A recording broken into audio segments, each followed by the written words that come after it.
Vlen ta bisedojmë sot jo si një program rutinor të Kuvendit, po sepse çështjet zgjedhore, besoj unë, kanë një vlerë të posaçme në çdo debat që bëjmë, për të forcuar pikërisht atë besimin që shpeshherë cënohet i publikut, i qytetarëve në gjithë procesin zgjedhor.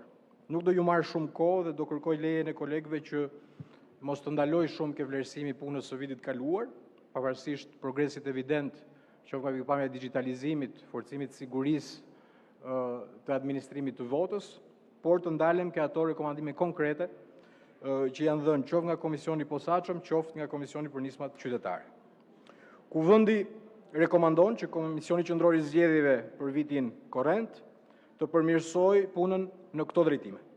Të bashkëpunojë me strukturat përgjegjëse të Kuvendit për zhvillimin, konsolidimin e metodologjisë standardizuar të treguesve të performancës, si bazë për monitorimin dhe vlerësimin e rekomandimeve të rezolutës në funksion të rritjes llogaridhënies së mbikëqyrjes parlamentare.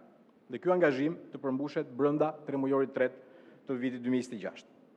Të përfshi teknologjinë e informacionit si fushë prioritare në planin strategjik 26-31, e cila të adresojë zhvillimin, mirëmbajtjen, sigurinë, auditimin e qëndrueshmërinë e sistemeve digjitale të KQZ-s. Përfshirë objektivat matshëm, afate, përgjegjësi institucionale, masa për sigurinë kibernetike dhe përdorimin e teknologjive të reja në proceset zgjedhore. Strategjia të përcillet Kuvendit.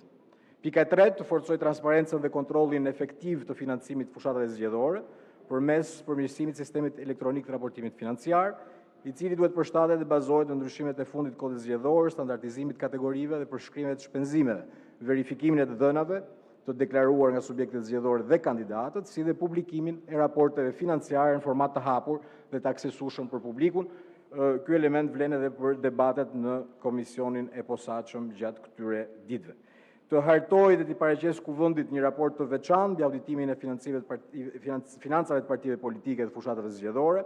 Raporti përfshi auditimet, subjektet, gjetjet, shkeljet, masat administrative të marra, statutin e publikimit të raporteve të auditimit dhe funksionimin e regjistrit të auditimit financiar.